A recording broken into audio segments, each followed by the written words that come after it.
Good morning. This is Joan Norton. It's August 7th. Hopefully, you are enjoying the summer. I am. We've seen a little bit of changes in the market, and I wanted to talk to you about that.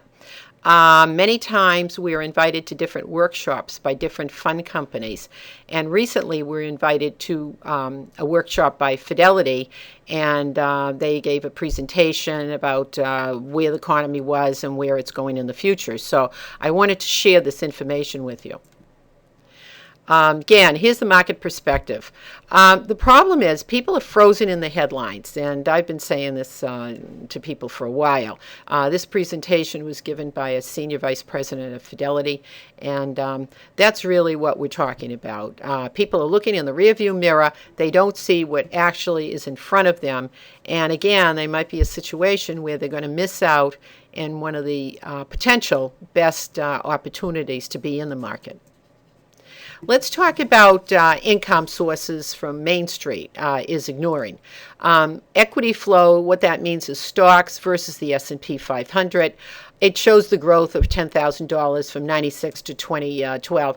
And again, those of you that are my clients, you've seen this up and down. I've shown you, the market, it was one point, the Dow Jones was at 14,000, and then it went down to 6,000. And right now it's about 16.5. It had gone up to about 17,000. So I might add, these slides are from Fidelity, but some of them I'm going to spend more time with than others. Please feel free to go back and review some of these in greater detail than what I'm going to spend on this webcast.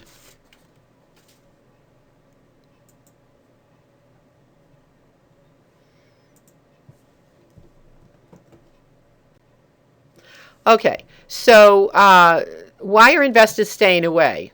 Okay, again, they're frozen in the headlines, as we said, and we're going to talk about the opportunity missed. Okay, they're still concerned about equities. What is equities? That's stock. Okay, and here we've got an example of bonds and cash equivalents like money markets as a share of the financial assets from 52 to 2012. And you can see way over to the right, we have historic numbers in terms of the amount of people that have money in cash, CDs, things of that nature. To put it in an area you might understand, if we took every single person in the United States, and there's over 300 million of us, and everyone, the value is about everyone, whether a baby was born at the beginning of this broadcast or somebody's 101, each one would have $30,000 in a money market. That's what we're talking about in terms of the amount of money that's sitting on the sidelines because it's afraid, because it is concerned about what has happened in the past and not looking towards the future. So again, look at this slide, look at the historic numbers, and it's incredible the amount that's in really assets like CDs and money markets that bank accounts that are producing not enough to cover inflation. Now, let's look at that Dow Jones and, again, what the experience is. And this is the month-end closing. We go from 99 and then all the way over to the beginning of 2012. And again, you can see that big dip that occurred between 7 and 09. And I've showed you, this is the Dow Jones. I've showed you this on the Dow Jones, those of you that have come in that have had updates done.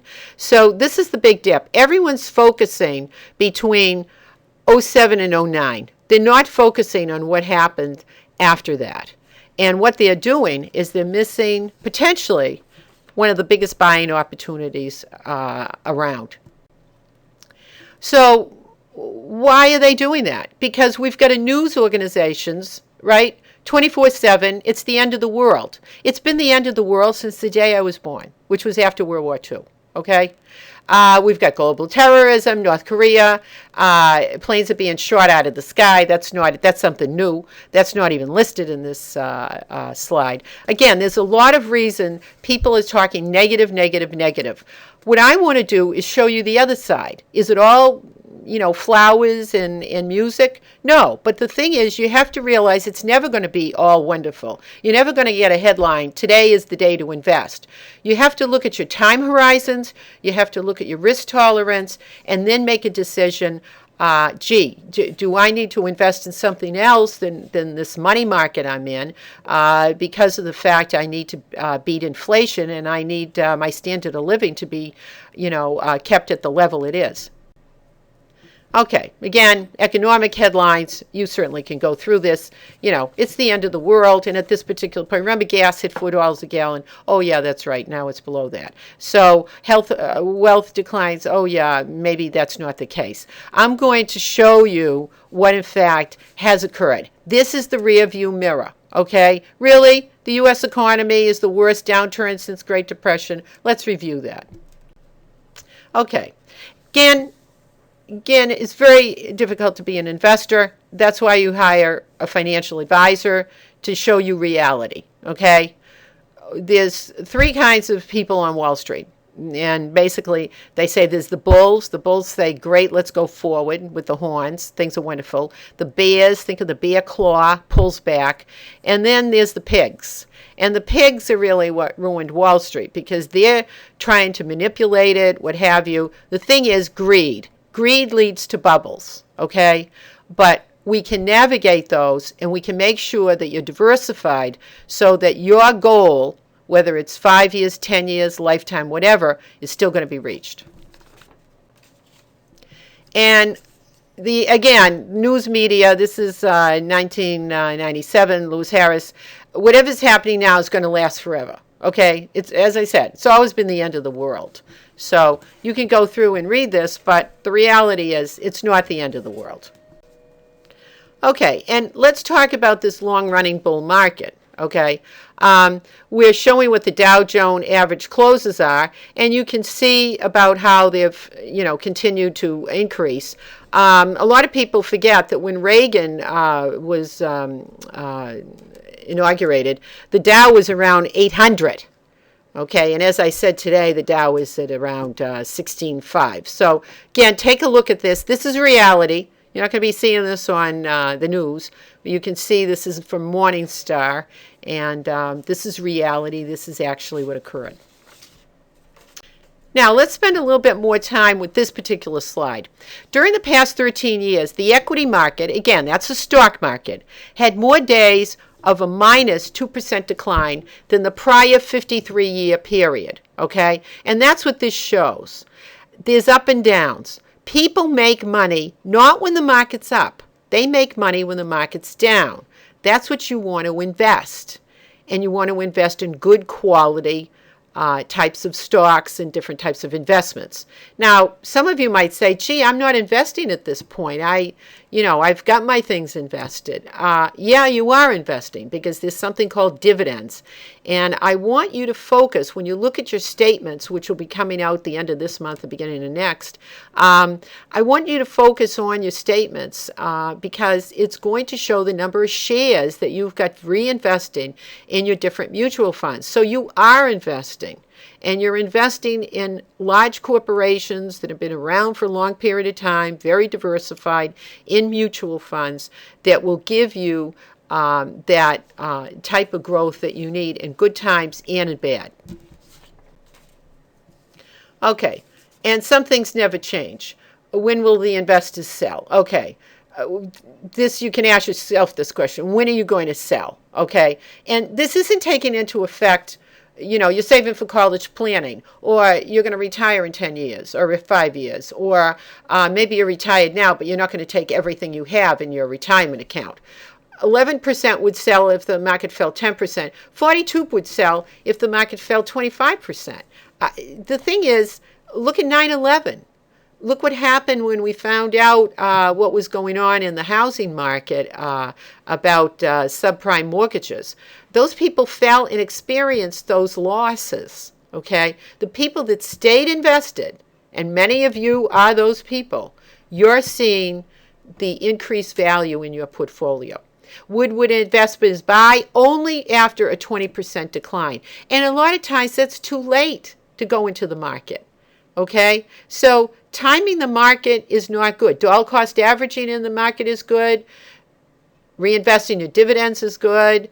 Obviously, if you've got money for a certain horizon, a longer term horizon, it's good to invest when the market goes down. Dollar cost averaging, I always think is the best because you're investing into the market a little bit each month.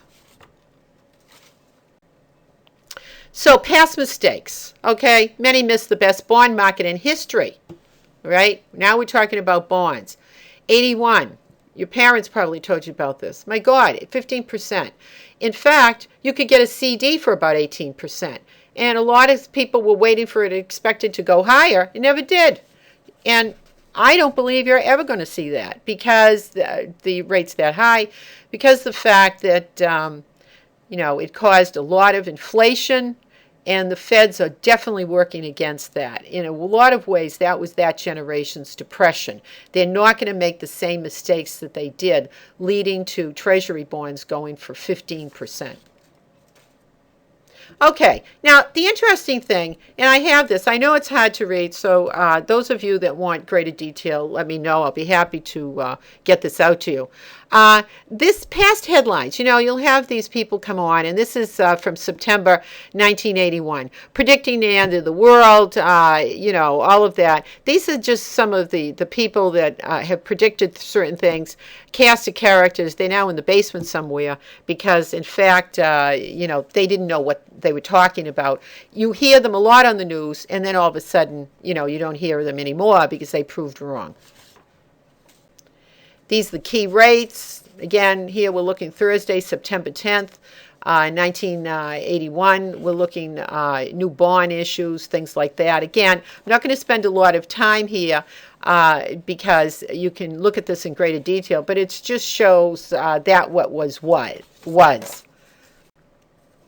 The fall of 2002, they're still reeling from the tech bubble. Remember, the end of the world was supposed to happen with computers the minute the clock turned to 2000, okay? Geez, I guess it didn't. Here we are in, what is it now? I think it's 2014.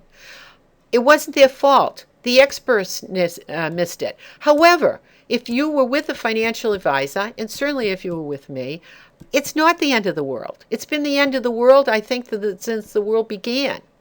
You have to see what your time horizon is and then get involved in investments that are going to meet your time horizon, no matter about what these tech bubbles are or these different bubbles or, this is the investment or, we're going to fall off the edge of the earth because the earth is flat. Come on. You've seen this before, okay? What you need to do is to get a good handle, not on the 24/7, but on reality, and that's what I'm giving you here.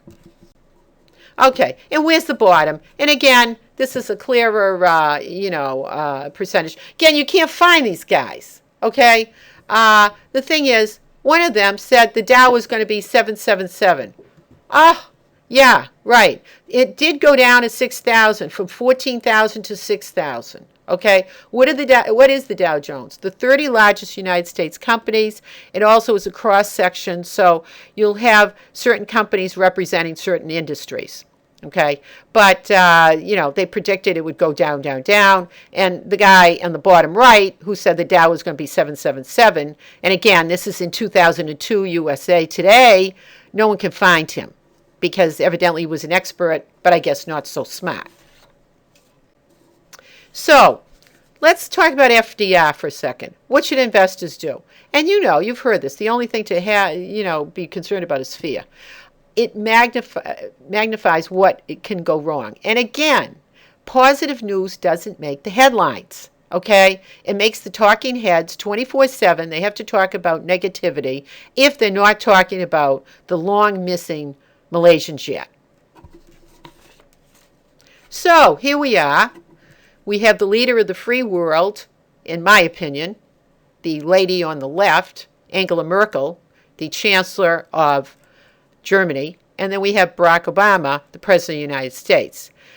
The reason I'm showing this is The Economist. Many of you know I spend a lot of time reading The Economist. I think it's a true example of what's going on in the world, and it's not full of fluff. So you can always go to your library and read that. It's somewhat expensive publication, weekly publication, but it shows you the real deal.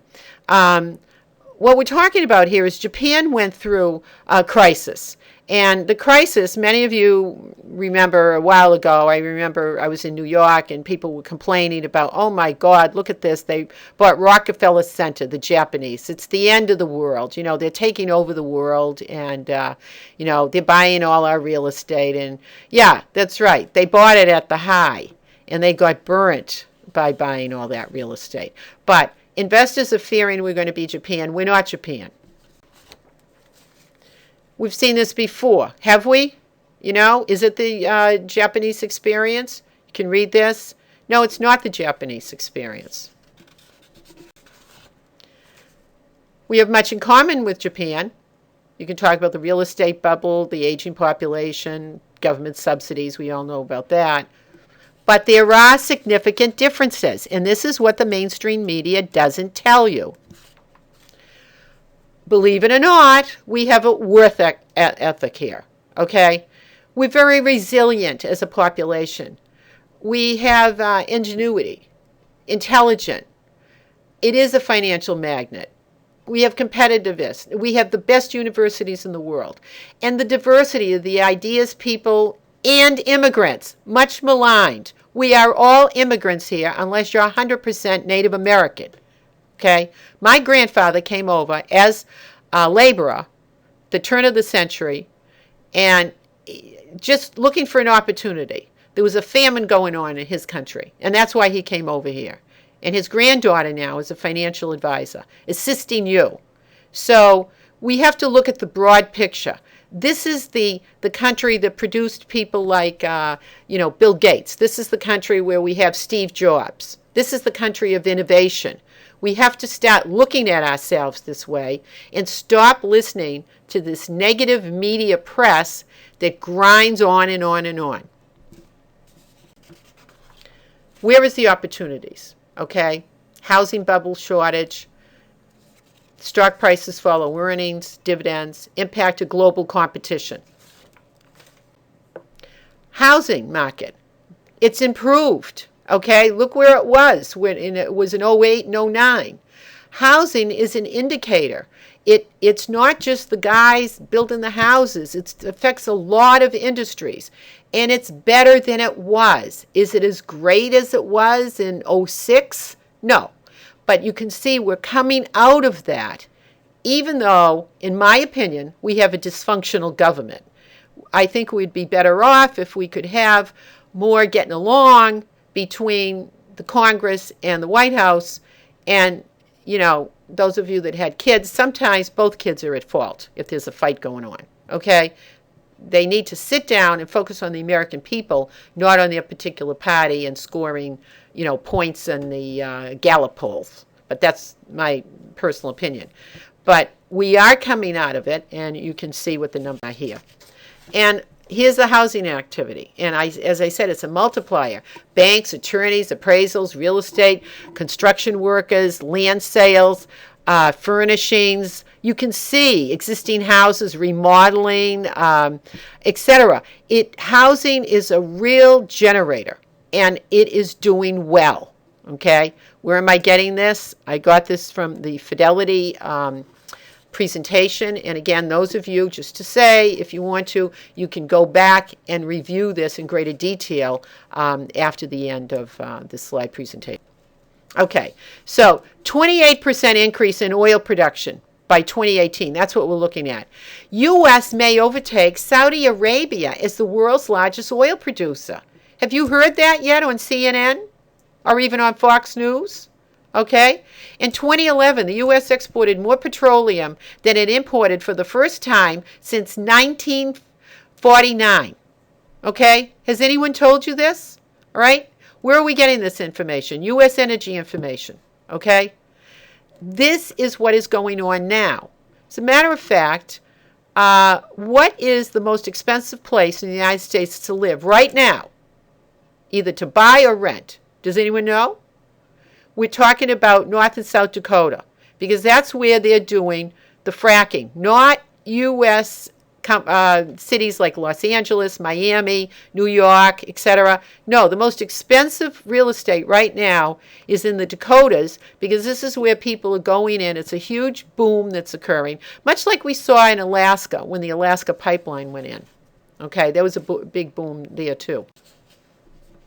Low energy cost, again, reasonably in comparison to the rest of them.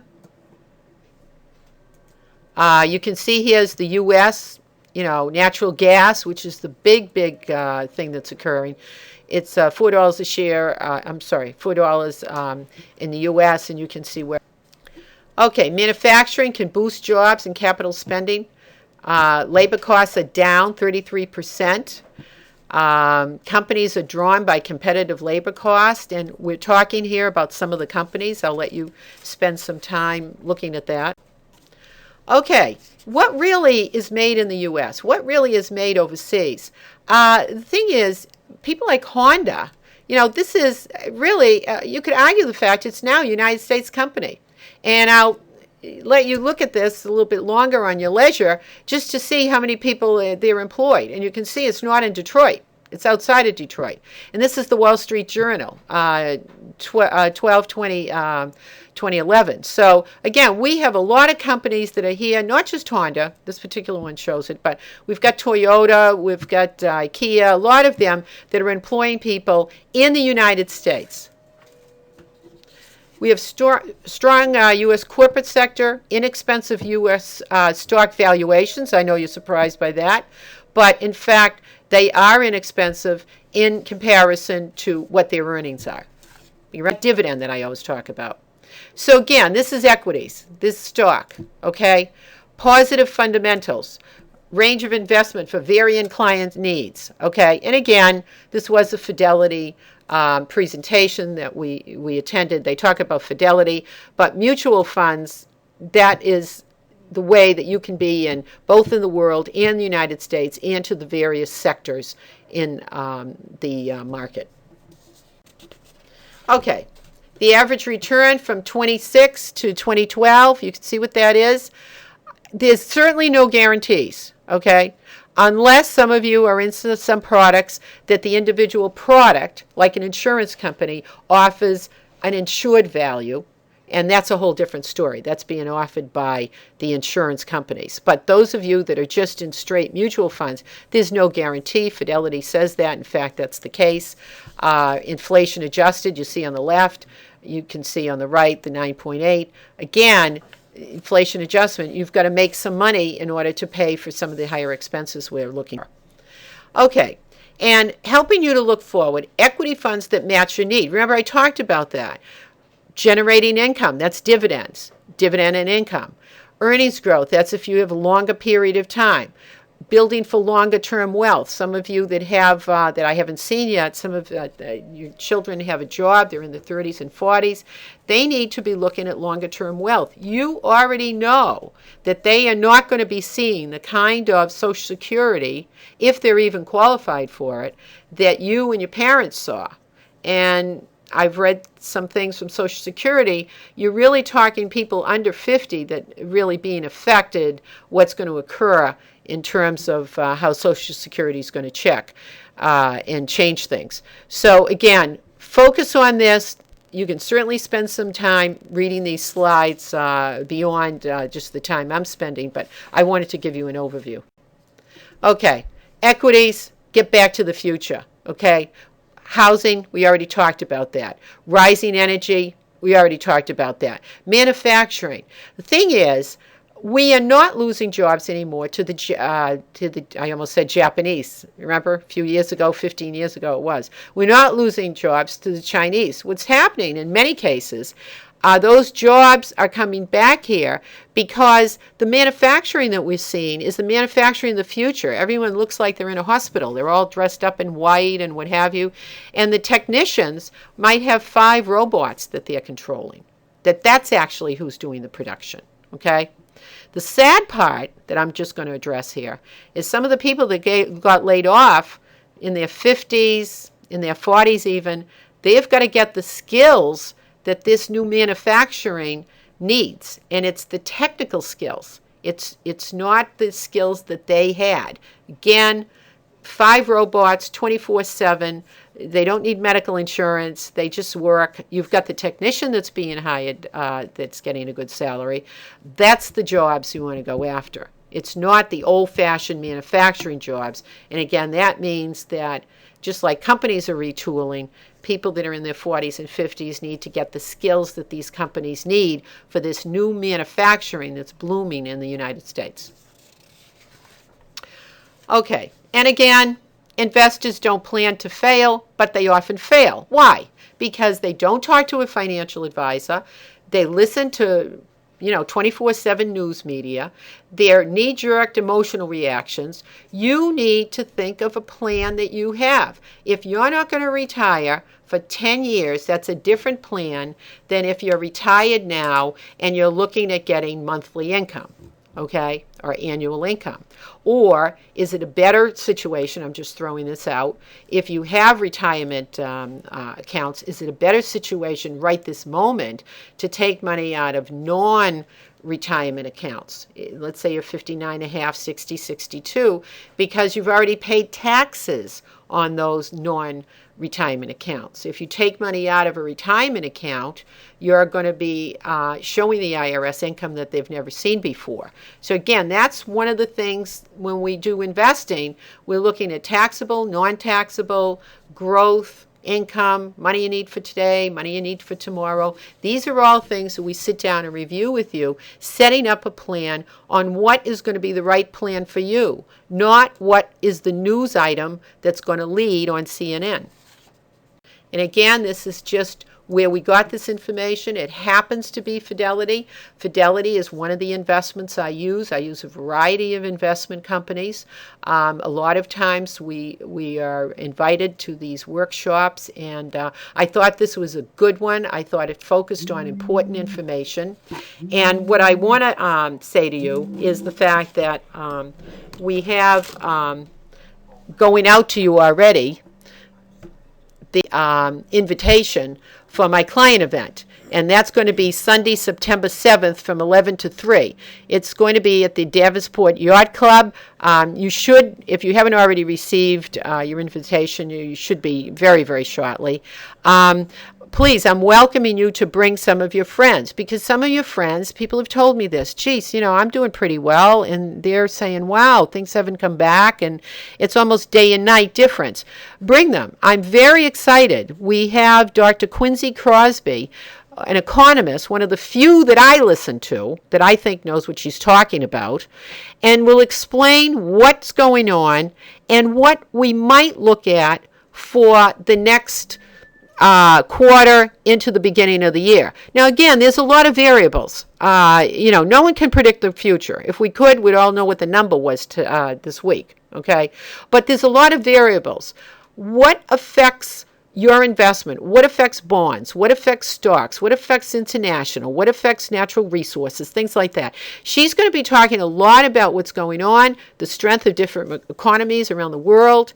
She's an outstanding speaker, and I think she's really right on in terms of what she can predict and the variables that are involved. I strongly urge you to come to this. As I said, I think she's one of the few.